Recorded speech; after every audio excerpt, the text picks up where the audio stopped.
अस्सलाम वालेकुम दोस्तों। कैसे हो बच्चों आप? सब खैरियत से होगे?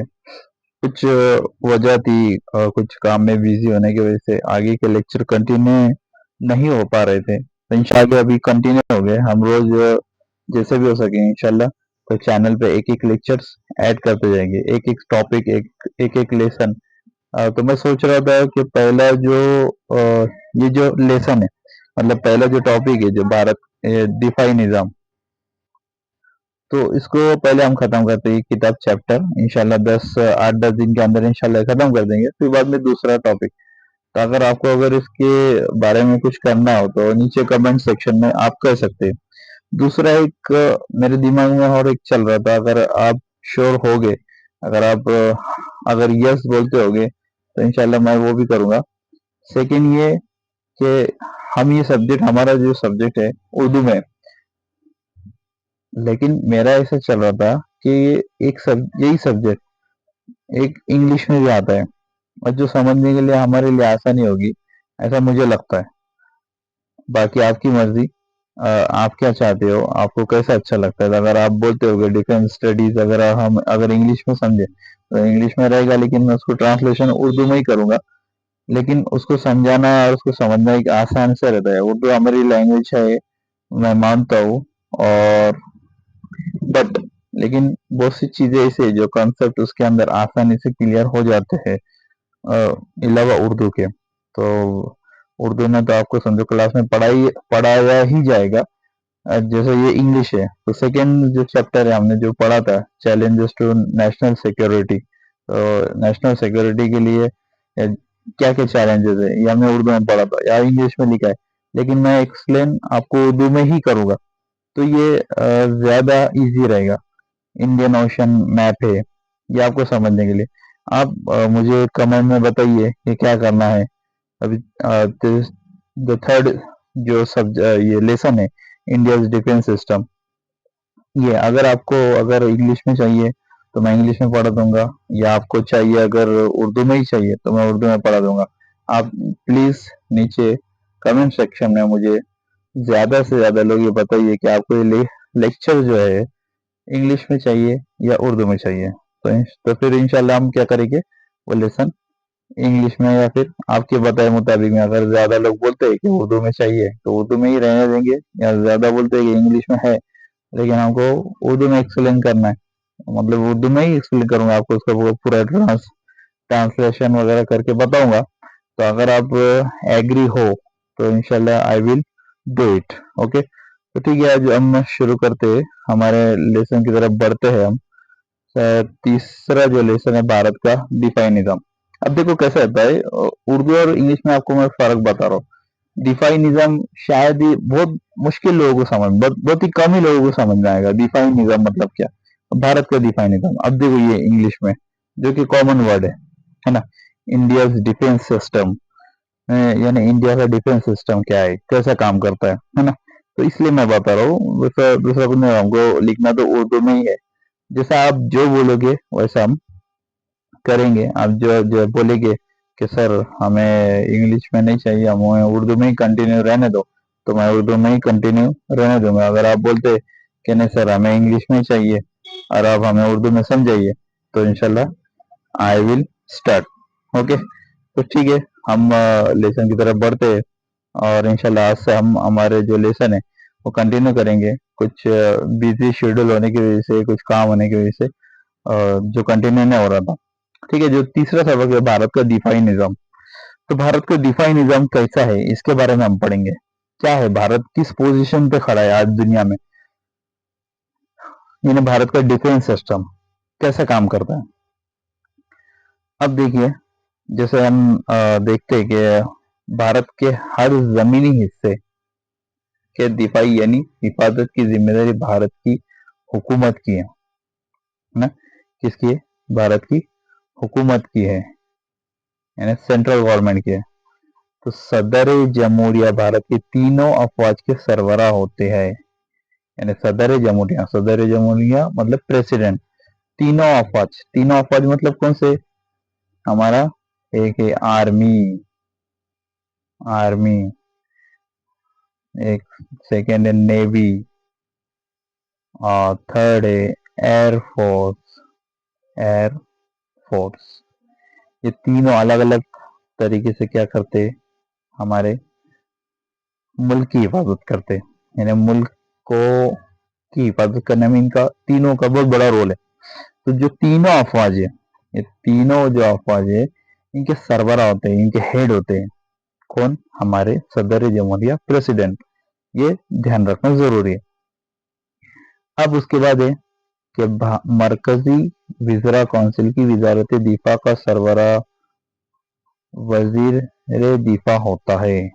क्या बताया कि मरकजी विजरा काउंसिल, मरकजी मतलब क्या, जो सेंट्रल गवर्नमेंट है उसकी जो विजरा काउंसिल है, विजरा काउंसिल आपने पढ़ लिया 8वीं में कि विजरा काउंसिल कौन होते हैं, जो भारत के वजीर आजम और उसके साथ जो मेंबरान होते हैं, जिसको हम मंत्री बोलते हैं, ऐसे बहुत सारे मंत्री जो कैबिनेट मंत्री होते हैं, वो सब मिलकर क्या होते हैं, विजारत दिफा। विजारत दिफा किसको कहते हैं, मिनिस्ट्री ऑफ डिफेंस। ठीक है, मिनिस्ट्री ऑफ डिफेंस, इसको इंग्लिश में मिनिस्ट्री ऑफ डिफेंस कहते हैं। ठीक है, अब मिनिस्ट्री ऑफ डिफेंस यानी देखो हर एक क्या क्या है, अलग अलग डिपार्टमेंट है, तो मिनिस्ट्री ऑफ डिफेंस, तो ये क्या कहते हैं, उसके सरबरा वजीर दिफा होता है। वजीर दिफा यानी मिनिस्टर मिनिस्टर होता है। अब जैसे अब आज चलो मैं आपसे सवाल पूछता हूँ, इसी से रिलेटेड मैं आपसे एक सवाल पूछता हूँ कि आज का भारत का डिफेंस मिनिस्टर कौन है, डिफेंस मिनिस्टर कौन है, तो जल्दी जल्दी मुझे कमेंट सेक्शन के अंदर जवाब दीजिए कि भारत का डिफेंस मिनिस्टर कौन है।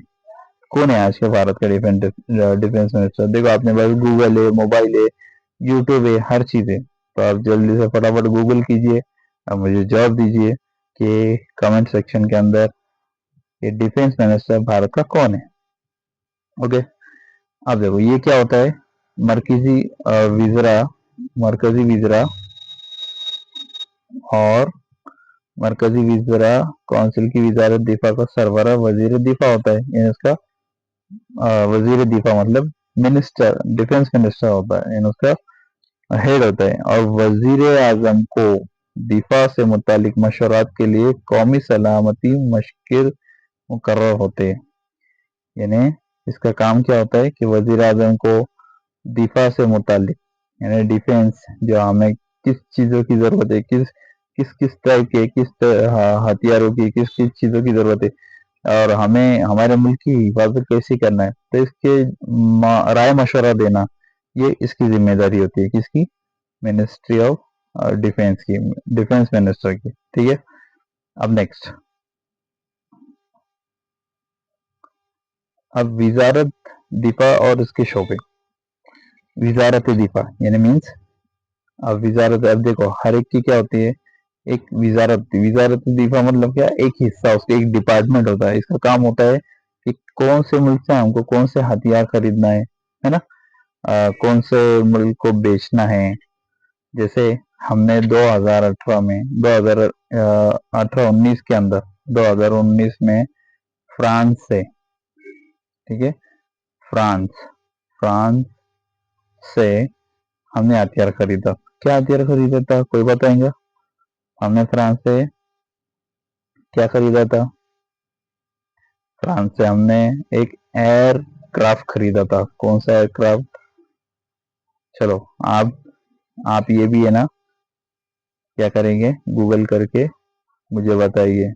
एयरक्राफ्ट, हमने एयरक्राफ्ट खरीदा था, किससे खरीदा था, फ्रांस से खरीदा था। तो आप गूगल कीजिए, आपको फटाफट जॉब मिल जाएगा। और मुझे कमेंट सेक्शन के अंदर हर एक का जॉब चाहिए।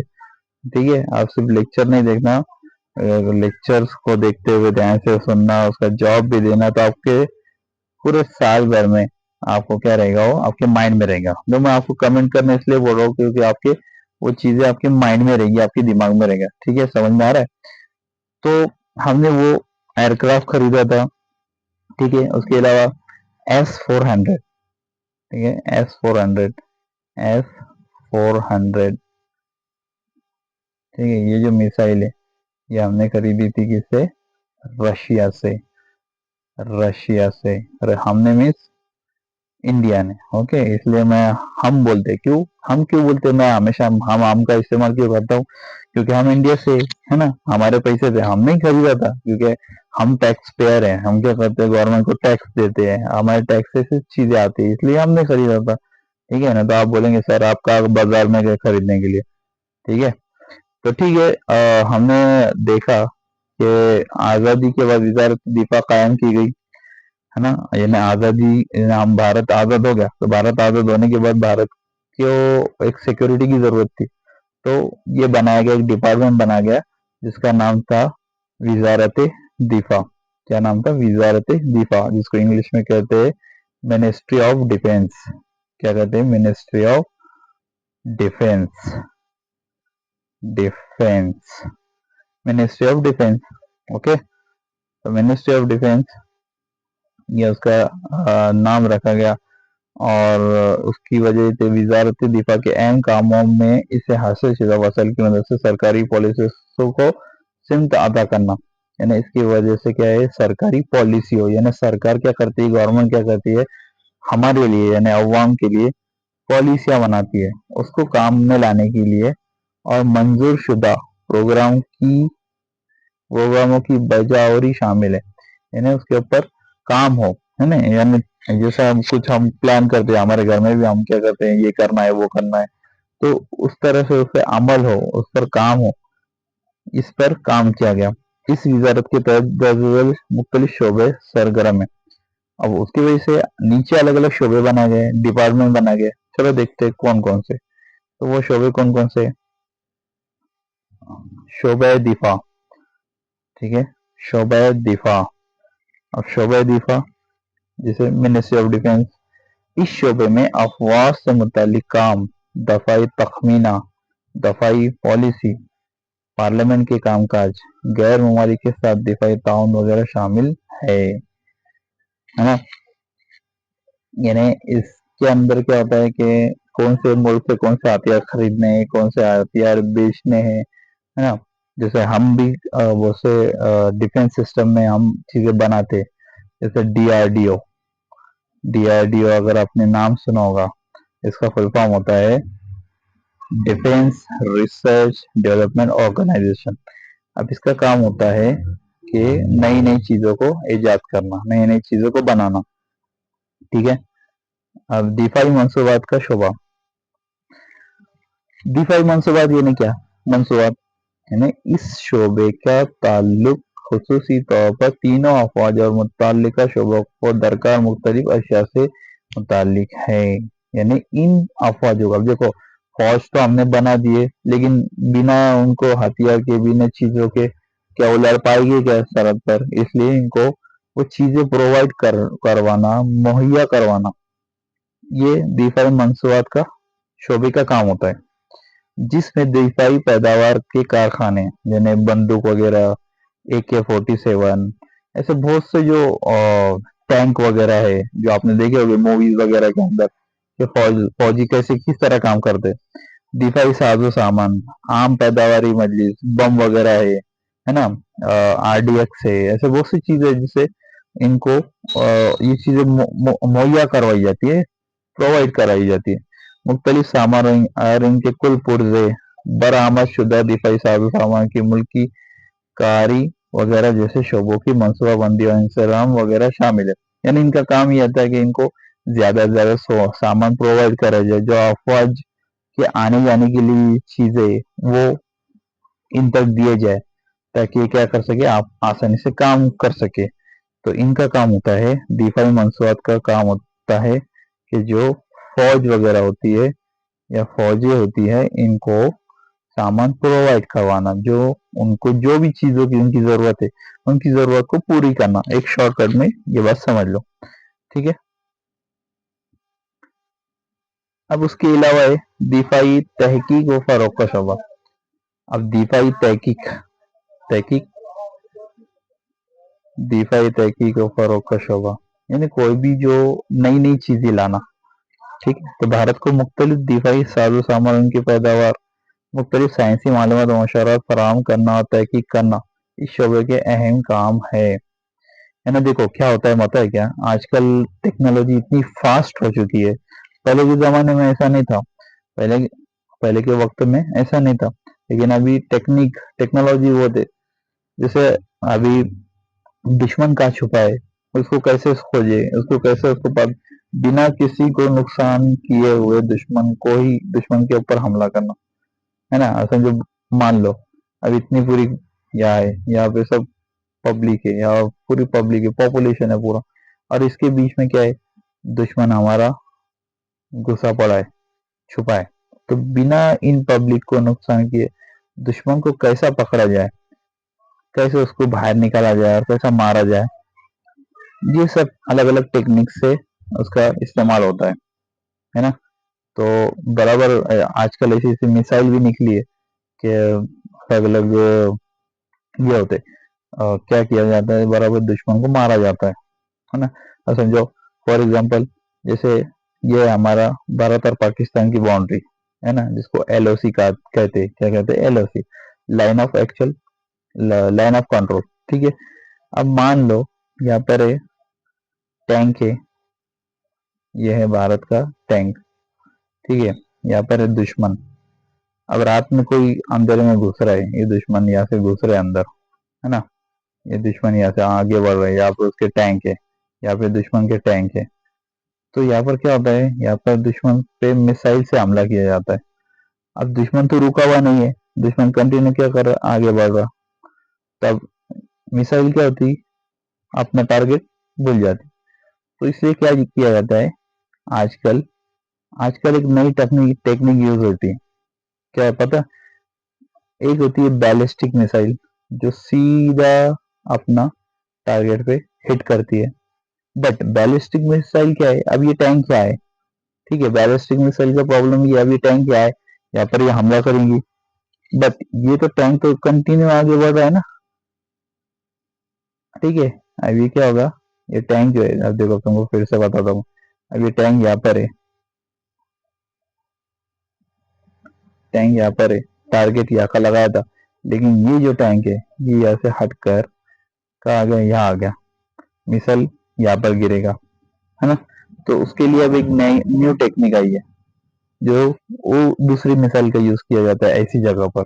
यहाँ पर हम जो मिसाइल का यूज करते हैं उसे कहते हैं क्रूज मिसाइल। क्रूज मिसाइल, अब वो क्रूज मिसाइल कैसे जाएगी, अब टारगेट एक बार दे दिया तो उसका नाम रखा गया है फायर एंड फॉरगेट, यानी फायर करो और भूल जाओ।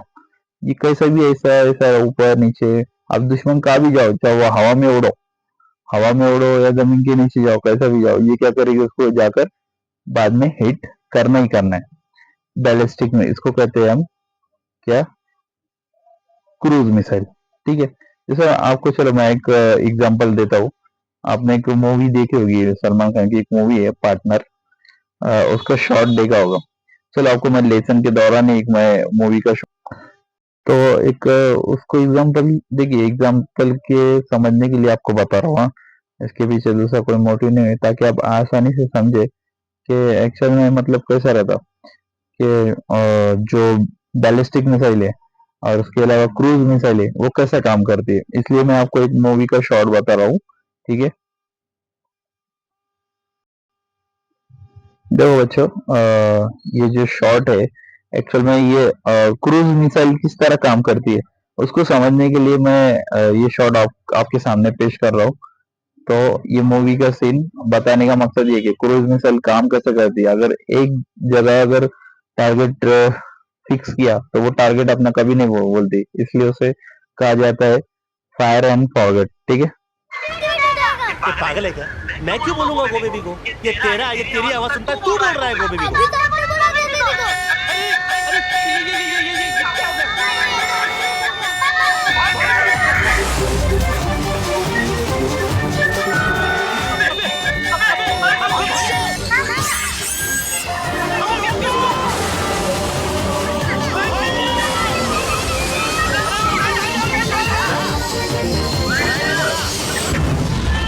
क्या हो गया?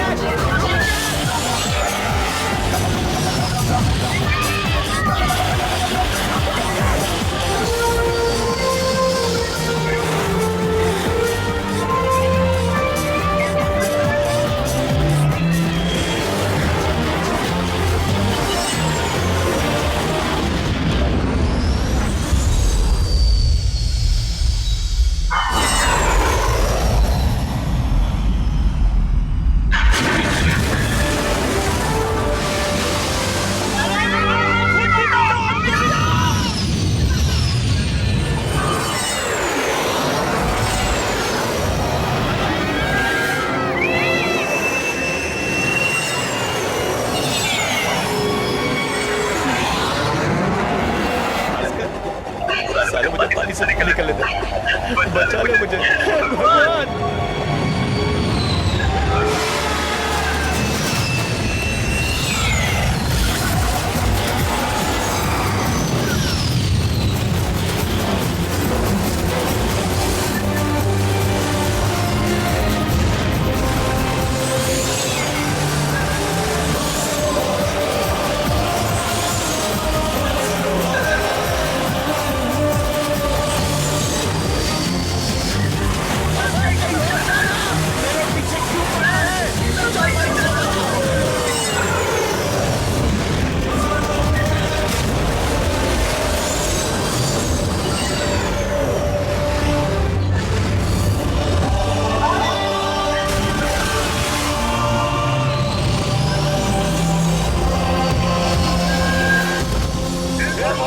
मुझे बचा ले।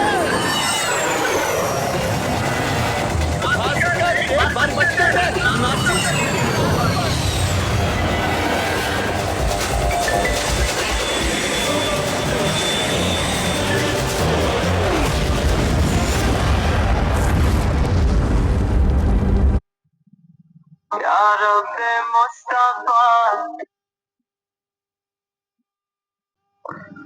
तो इस तरह का मतलब ये जो है आपने जो देखा है अभी, अ, जो शॉट देखा है अभी आपने, जो आपने अभी शॉट जो देखा है, तो ये जो है क्रूज मिसाइल होती है जो अपने टारगेट को हिट करती है, ठीक है। तो ये इसके पीछे दिखाने का मकसद है कि क्रूज मिसाइल कैसे काम करती है, कि आप किधर भी जाओ तो एक बार आपका टारगेट फिक्स हुआ तो दुश्मन को वो मार कर ही छोड़ती है। तो दिफाई तहकीक व फरोग का शोबा यही होता है कि वो नई नई टेक्निक जो यूज करे और इनको वो इस्तेमाल में लाए। और नेक्स्ट है जो सुबुकदोश फौजियों का बहबूद का शोबा। सुबुकदोश मतलब क्या है? अब देखो सुबुकदोश थोड़ा ये मुश्किल लगता है ना सोचने के लिए। ऐसे फौजी जो रिटायर हो जाते हैं, अपने काम से रिटायर हो जाते हैं, तो तीनों अफवाज के सुबुकदोश फौजियों, अफसरान वगैरह के वज़ाइफ, पेंशन, बहबूद व बाज़ आबादीकारी वगैरह शोबे के अहम काम है। यानी ये शोबा क्या करता है, डिपार्टमेंट ऐसा काम करता है कि जो लोग सुबुकदोश होते हैं, रिटायर हो जाते हैं, या फिर जंग के अंदर जो बेचारे अपाहिज हो जाते हैं, हैंडीकैप हो जाते हैं, किसका पैर कट जाएगा, किसी के हाथ, या तो फिर उनके लिए काम करना, उनको पेंशन वगैरह प्रोवाइड करवाना, उनके लिए उनके जो बच्चे हैं उनके लिए फ्री में एजुकेशन प्रोवाइड करवाना, ऐसे बहुत से जो फैसिलिटीज है उनको मिले, ये सुबुकदोर फौजियों के बहबूद का शोबा जो है ये काम करता है। उसके बाद है फौजी उमूर का महकमा, यानी फौजी उमूर, यानी फौज के लिए क्या सही है, उनके फौज को कैसे उरूज हासिल हो, इसके लिए ये काम करती है। ये महकमा बर्री, फिजाई और बहरी अफवाज, वजारत दफाई के मरकजी सदर दफ्तर, इलाकाई फौज, तीनों अफवाज से मुतालिक मामला में अपने फराइज अंजाम देता है। यानी तीनों जो शोबे, बर्री, फिजाई और बहरी, यानी आर्मी, यानी बर्री मीन्स बर्री, ठीक है। सेकेंड है Fizaia, Fizaia means air force, air force. और थर्ड है बहरी अफवाज, यानी नेवी। ये तीनों के वजारत दिफा के मरकजी सदर दफ्तर, यानी इनके जो हेडक्वार्टर है, इलाकाई फौज, जो इलाके की जो फौज है, जिस इलाके की, हर इलाके की, जो भारत इतना बड़ा मुल्क है तो हर इलाके में अलग अलग फौज होती है, अलग अलग फौज अपने काम अंजाम दे रही है, तब जाके आज हम लोग क्या है, एक हिफाजत में है, सुरक्षित है। तीनों अफवाज से मुतालिक मामलात में अपने फराइज अंजाम देता है, यानी तीनों अफवाज को जो भी उसके मामला थे, उनके जो काम वगैरह, उनकी चीजें प्रोवाइड करवाना, उनके मामलात को देखना, ये उसकी जिम्मेदारी है। ये महकमा फौजों के तीनों शोबों में ताउन और अहम आंगी की तरगीब देता है, यानी तीनों फौज आपस में मिलकर काम करे और तीनों फौजों को एक मदद, जैसे समझो अभी कोई फौज के लोग हैं का अटक गए या कोई परेशानी में आ गए, तो उस वक्त क्या करते हैं, ये मदद पहुंचाने का काम करते हैं, ठीक है।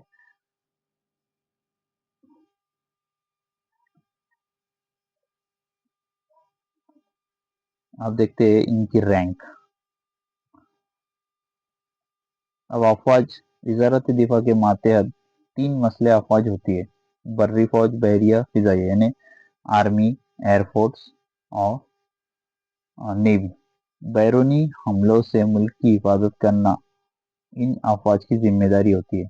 इनके अलावा वक्तन फवक्तन मुल्क को दरपेश दाखिली खतरात यानी इंटरनल कुछ मामलात हो गए, जैसे कुदरती आफात हो गई, हड़ताल हो गई, लोग सड़क पर उतर आ गए, मतलब एकदम उन्होंने ऐसा है कि एकदम परेशान कर दिया, पुलिस से भी अगर हैंडल नहीं हो रही। बद अमनी जैसे हालात में हुकूमत के तदारुकी इक़दामात में मदद करना भी इन अफवाज की जिम्मेदारी इनमें शामिल होता है। यानी इनकी जिम्मेदारी होती है कि जब बदअमनी फैल जाए, लोग कंट्रोल में नहीं आ रहे, बस तोड़ फोड़ कर रहे हैं या किसी वजह से नाराज है और दंगे फसाद हो रहे, हिंदू मुस्लिम के मसले मसाइल वगैरह वगैरह, लोग क्या हो गए, एक जिसकी वजह से पूरा निज़ाम जो है दरहम बरहम हो गया। तो ऐसे सिचुएशन में, ऐसी हालात में क्या किया जाता है, इन फौज का इस्तेमाल किया जाता है ताकि ये हालात को कंट्रोल में ला सके। अब नेक्स्ट हम देखते हैं जो है अस्करी अफवाज के मुख्तलिफ ओहदे। अभी अस्करी मतलब क्या है? आर्म फोर्सेस, इन्हें कहते हैं आर्म फोर्सेस। क्या कहते हैं? Arm forces, arm forces, arm force, arm force भी कहते थे, ठीक है। तो जो ओहदे होते हैं, उनके ओहदे कैसे होते हैं? फर्स्ट नंबर पे आर्मी के अंदर अगर देखा जाए,